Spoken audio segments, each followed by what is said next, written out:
Too many remasters and remakes can be lazy and unimaginative, but when video games are being delayed left and right in a global pandemic, it's a pretty decent way to hold everybody over since it buys developers time to get some fresh goods out there. Plus, no matter how popular a video game may have been in the past, there's always millions of people out there who've either never played it before or would be happy to play it again. But for all the games from the past that are being remastered or crammed into compilations, one library that seems to be overlooked is the Nintendo 3DS, and I know that some might consider that platform to be too recent for us to start remastering some of its games, but when you look at some of the other games that are being re-released, I don't think it's too much of a stretch. You want one? Oh yeah. Okay, $20. No, it's expensive. Okay. And besides, it's not like there haven't already been a good handful of 3DS remasters anyway, so you might as well go ahead and port some more games over in these trying times, and for no other reason than for little Timmy Waltman, whose dying wish is to see Roller Coaster Tycoon 3D HD. And if you're remastering 3DS games, then you might as well go ahead and do the same thing for the original DS as well.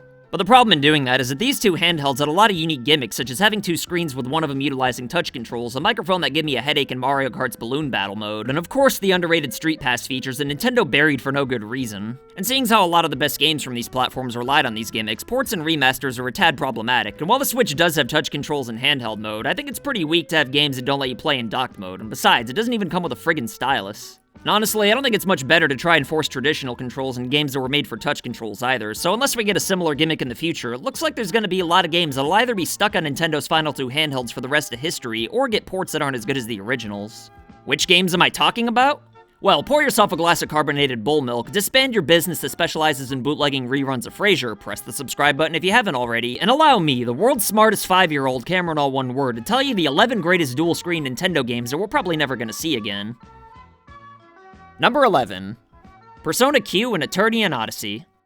For the most part, these games are just straight-up JRPGs with turn-based battle systems, but the problem with porting them over to consoles is that one of the key features is drawing your own maps with the touch controls, and while you could still do that with a standard controller, I think that'd make it become more of an unwelcome hassle than anything else. I feel like a lot of people don't even like drawing the maps anyway, so for those people, these games being ported over to the Switch could only be seen as upgrades, which is why I put this so low on the list. But personally, I think it's a big enough part of these games to where I can only consider ports to be a slight downgrade at the very least.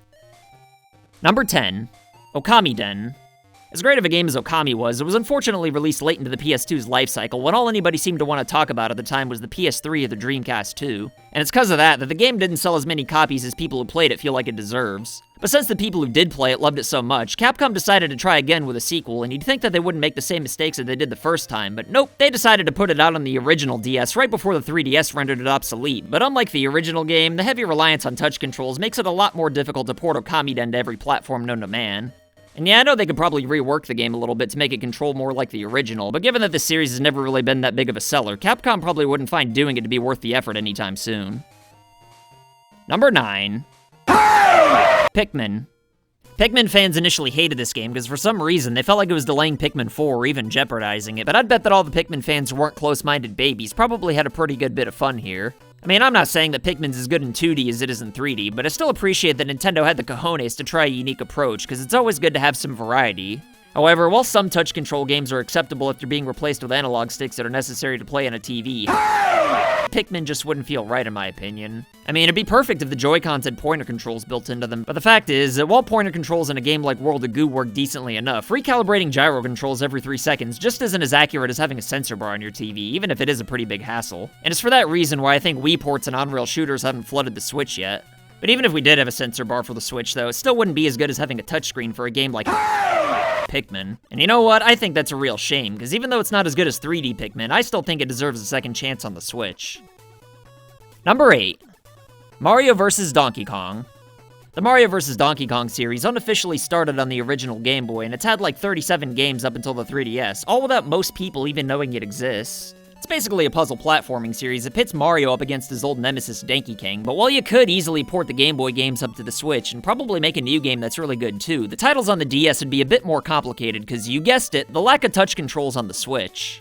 I mean, much like Pikmin, the Mario vs. Donkey Kong games from the DS and 3DS would still be passable with gyro controls that need constant recalibration, but if you find your mini Marios in a pickle, then you're gonna need to act fast and jump from opposite sides of the screen in an instantaneously frantic manner, and you just can't do that without a stylus or at the very least consistent pointer controls. Number 7. Kirby Canvas Curse. Even though Kirby platformers are pretty fun, they're oftentimes mindlessly easy, and while Canvas Curse might not be all that much more challenging, it at least tries something completely different, as the Kirby series tends to do fairly often. Canvas Curse is still technically a platformer, but the twist here is that you play the entire game with a stylus and basically guiding a lazy and lifeless Kirby through the stages by flicking him around and having him ricochet off of lines that you have to draw with your stylus. The game got a sequel on the Wii U, which naturally failed miserably given the fact that it was on the friggin' Wii U, so if anything, Nintendo would port that game over first, but until we get another Nintendo platform with proper touch controls and preferably a second screen, whether it be a clamshell design or a gamepad of some sort, Canvas Curse is gonna be cursed to remain on the original DS. Number 6. Kirby Mass Attack. Even though Mass Attack might look similar to Canvas Curse to some people, it's actually a completely different kind of game. They're both Kirby games that use touch controls, but instead of using the stylus to create new paths for one Kirby, Mass Attack has you control an entire group of up to 10 Kirbys to attack enemies and solve puzzles. But even though this game definitely deserves a second chance, despite the fact that a decent amount of people already played it back in the day, the lack of touch controls on the Switch means that it's gonna have to keep sitting its dupe on the bench. Oh well, at least I have it. Haha. Number 5. Final Fantasy Theatrhythm. Okay, so I know a lot of people probably don't care about these games at all, but for whatever reason, I got a pretty big hard spot for them, and it saddens me that there's probably no way they could work on the Switch. They're basically just rhythm games with music from the entire Final Fantasy series, which makes it even weirder that I like it so much, seeing as how I've only played about half of those games. But even though I'm sure it'd be possible to make these games work with the gyro controls or even just buttons, I don't think it'd be the same without a touchscreen. Personally, I'm still holding out hope that Square releases some kind of control pad similar to the one they used in the arcade version, but since I'm probably one of the only people in the world who actually cares about this series, I highly doubt that's ever gonna happen. Number 4. Tomodachi Life. Life simulation games aren't exactly everyone's cup of tea, but most people who like them can't seem to get enough, and Tomodachi Life seems to be the cream of the crop for the genre on the 3DS. However, while you could easily replace the touch control elements without sacrificing too much quality, it'd still be a bit of a downgrade to lose the ability to blow birthday candles out with the 3DS's microphone, and while the Switch actually has better gyro controls, it still sacrificed the camera, so taking pictures in the real world with the AR feature is out of the question. And as if that wasn't bad enough, the lack of Street Pass features in a remaster would just be rubbing salt in the wound on top of everything else. Obviously, a remaster would probably never happen anyway, since a new game would just be way better, but at the risk of dating this video, brand new games are a bit scarce these days given the global pandemic and all that. So as nice as it'd be to play a 3DS port of Tomodachi Life on the Switch until a new game comes out, the hard truth is that the game would just be a shell of its former self. Number 3. Kid Icarus Uprising. As popular as Kid Icarus Uprising was back in 1967, it's also somehow underrated at the same time. But much like most of this list, it's another game that was built entirely around touch controls. Unlike a lot of the other touch control games on this list that work just fine with pointer controls though, I don't even think Kid Icarus Uprising could actually be that bad with a pro controller, since it'd just make the flying stages more like Sin and Punishment on the 64, which was a great game by the way, and the ground stages would probably be better since the touch controls here were kinda forced in my opinion. But for whatever reason, the game's creator, Masahiro Big Whip Sakurai, was pretty adamant about the touch controls being necessary whenever people complained about him. Even though I think he's exaggerating when he says that the game would be technically impossible using 2 analog sticks, I actually do think it'd make the flying stages less fun and probably way more difficult since you're constantly needing to shoot things that are on opposite ends of the screen instantaneously. But regardless of whether or not you'd think it'd be as good or even possible if you believe Sakurai, the fact is that he's probably going to be way too busy pumping Smash Bros. Content out for the rest of his life. And if he ever has a chance to work in another game, I highly doubt he's going to want to go back to Kid Icarus Uprising anyway, and I don't believe for a second that he'd let Nintendo port it over to the Switch without his involvement. Number 2. The WarioWare series. WarioWare titles are wacky compilations of rapid-fire minigames that utilize whatever Nintendo gimmicks hot at the time, and the DS was a hotbed for crazy ideas when it comes to Wario and all of his little shenanigans. However, because all these games are so reliant on pretty much every gimmick of the console they were made for, porting them over to just about anything is pretty much impossible. Why we haven't seen a brand new WarioWare game on the Switch yet, I have no idea, but if I had to guess, then I'd say it's probably because the entry on the Wii U botched it to the high heavens, but apparently it also sucked horse eggs as well, so since we can't get any ports of the older games, let's hope Nintendo gets their head out of their winky to make a new game sometime. Number 1. The Legend of Zelda, Phantom Hourglass, and Spirit Tracks. Possibly the most gimmicky core Zelda games in the entire series due to the fact that they're entirely controlled with a stylus, Phantom Hourglass and Spirit Tracks are quite polarizing to say the least. If I'm being honest, one thing about Spirit Tracks in particular that'd actually be way better on the Switch are the pain-in-the-ass sections that make you play the flute. Long story short, you basically have to make the song sound like pee-pee and shit with the DS's microphone for the game to say that it counts. However, if you swap the control method out with something more like how you played songs in Ocarina of Time, I actually think it'd be a huge improvement.